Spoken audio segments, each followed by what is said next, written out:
Muy buenos días a todos, familia. Aquí seguimos un día más, un martes más, para seguir compartiendo la palabra del Señor. Y ayer lunes comenzábamos a estudiar ya el capítulo 5 de Mateo. Hemos ido avanzando poquito a poco, ya hemos estado estudiando los 4 primeros capítulos de este evangelio. Y ayer comenzábamos con lo que nosotros conocemos como el Sermón del Monte. Lo conocemos así, como vimos ayer, porque Jesús enseñó y predicó este mensaje desde un monte. Y ayer hacíamos una pequeña introducción a este gran mensaje que vamos a estar, Dios mediante, desglosando por algunas semanas. Y dice así el versículo 2 de Mateo capítulo 5, vamos a leer el versículo 2 y el versículo 3, aunque realmente nos vamos a centrar en el 3, pero vamos a leer desde el 2. Y abriendo su boca, les enseñaba diciendo: bienaventurados los pobres en espíritu, porque de ellos es el reino de los cielos. Con este versículo ya nos vamos a adentrar en lo que nosotros conocemos como las bienaventuranzas, que son esas bendiciones que Jesús adjudica a los creyentes. Cuando uno se pone a estudiar este asunto de las bienaventuranzas, rápido se va a dar cuenta como que hay bastante desacuerdo en cuanto a la cantidad de bienaventuranzas que puedan haber. Algunos dicen que son 7, luego hay los que afirman que no, que son 8, y luego están los que dicen que no son ni 7 ni 8, sino que son 9 en total. Incluso, bueno, ya después también hay otros que llegan a decir que no, que son 10. A mí personalmente esto es algo que no me preocupa en absoluto. A mí no me preocupa si son 7, si son 9, sino que a mí lo que de verdad me importa es el hecho de entender qué es lo que Jesús nos está intentando transmitir. Como dice un libro referente a este tema, a veces por fijarnos en los árboles perdemos de vista la esencia del bosque. Y es cierto, a veces por querernos centrar en el número exacto de las bienaventuranzas nos desenfocamos de lo verdaderamente importante, que no es otra cosa sino entender lo que Dios quiere decirnos a través de ellas. Hay una película protagonizada por Will Smith, seguramente muchos de ustedes la conocerán, que se llama En busca de la felicidad. Y me viene esta película ahora mismo a mi mente, a mi cabeza, porque es una realidad el hecho de que todos queremos ser felices. Todo ser humano está en busca de la felicidad. Lo que sucede es que la gran mayoría de las personas creo que van por caminos errados, por caminos equivocados en busca de esa felicidad. Y estas bienaventuranzas son las que sí que nos van a llevar a la verdadera felicidad.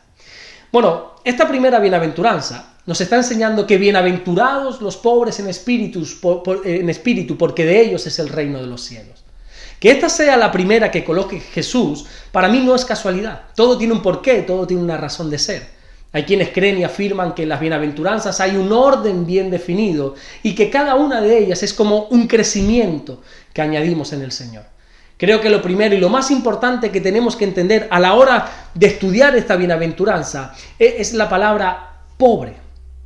Algunos afirman, de una manera totalmente equivocada, que aquí se está refiriendo a pobres en cuanto a lo físico, pobres en cuanto a tener una necesidad física.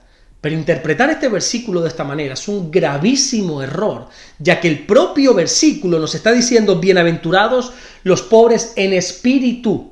Un pobre es un necesitado. Por ejemplo, cuando tú vas por la calle y ves a un pobre, esa persona es una persona necesitada, ya sea de alimentos, ya sea de ropa o de cualquier bien material. Y cuando la Biblia se está refiriendo a pobres en espíritu, se está refiriendo a esas personas que saben reconocer su necesidad espiritual. Los pobres en espíritu somos aquellos que reconocemos que por nosotros mismos no vamos a poder lograr nada, sino que estamos necesitados de Dios en nuestra área espiritual. De hecho, Goodspeed traduce estas palabras diciendo: dichosos los que sienten necesidad espiritual. Un pobre es aquel que reconoce que no tiene, pero que sabe postrarse delante del que sí tiene. Pobre en espíritu es aquel que reconoce que por sí mismo nada puede hacer para ser salvo. Es aquel que reconoce que depende totalmente de Jesús y de su muerte en la cruz para poder entrar un día en el reino de los cielos. Pobre en espíritu es aquel que no le cuesta nada humillarse bajo la poderosa mano del Señor, porque sabemos y reconocemos que Dios tiene cuidado de nosotros. Reconocer nuestra necesidad espiritual nos lleva al reino de los cielos. Bueno, podríamos reducir esta bienaventuranza en una sola palabra, que sería humildad. De hecho, el comentarista Fitch dice que pobreza de espíritu es esencialmente el destronamiento del orgullo. Lo que Jesús nos está diciendo es que la base para poder heredar la vida eterna es la humildad. Es destronar al orgullo en nuestra vida. Los orgullosos no pueden entrar en el reino de Dios porque creen que no necesitan a Dios.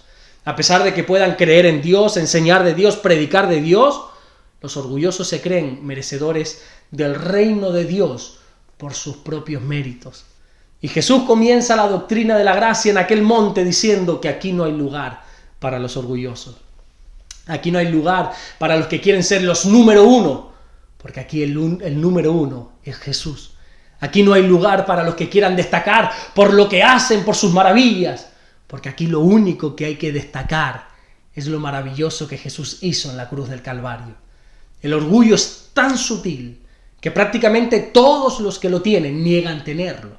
Rara vez, por no decir nunca, te vas a encontrar a una persona que te diga que es orgullosa. Pero ya sabemos que aquí no se trata de lo que las personas digan, sino de lo que las personas hacen. Por eso dice la Biblia que por sus frutos los conocemos. La clave del reino de los cielos se encuentra en la humildad.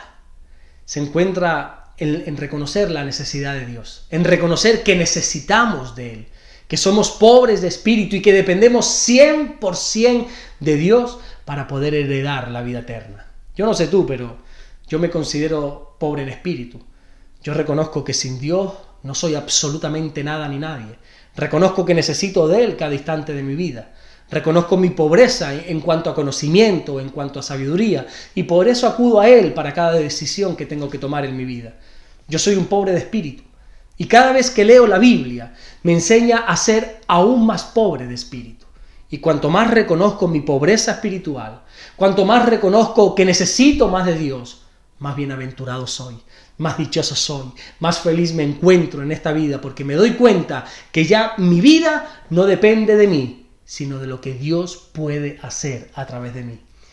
En el griego hay 3 palabras que se traducen en pobre, pero esta palabra que Mateo usa cuando dice pobres de espíritu es la palabra que describe la condición más desesperante, más de absoluta pobreza. De hecho, esta palabra pobre se refiere a la persona que vive en la calle y depende 100% de la ayuda de otras personas. Y Jesús dice que nosotros somos bienaventurados cuando dependemos 100% de la ayuda de Dios en nuestras vidas. Bienaventurados los pobres en espíritu, porque de ellos es el reino de los cielos. Amén. Vamos a orar en esta mañana, vamos a dar gracias al Señor, vamos a reconocer nuestra pobreza del espíritu, nuestra pobreza de espíritu y encomendarnos al Señor que todo lo puede en nuestra vida. Señor, gracias te damos por este día, gracias porque de verdad tú eres bueno, Señor. Te bendecimos, te glorificamos, Señor, y reconocemos que somos pobres en espíritu. Reconocemos que carecemos de este área. Si tú no la llenas, Señor, si tú no nos guías, si tú no nos alumbras, Señor, somos pobres en espíritu. Yo reconozco que sin ti no soy nada, que sin ti no soy nadie y que no puedo lograr nada sin ti, Señor. Yo reconozco lo que tú enseñas en tu palabra, que separado de ti nada podemos hacer. Señor, háblanos y bendícenos, Señor, guárdanos en este día, Señor, te lo rogamos en el nombre de Jesús, Señor, y seguimos orando por nuestro hermano Vivian, Señor, para que tú lo saques con bien de ese hospital, para que tú lo sanes por completo y pronto podamos tener buenas noticias de lo que tú vas a hacer en su vida, Señor. Gracias por todo lo que estás haciendo, pero sobre todo gracias por todo lo que vas a hacer en el nombre de Jesús. Amén.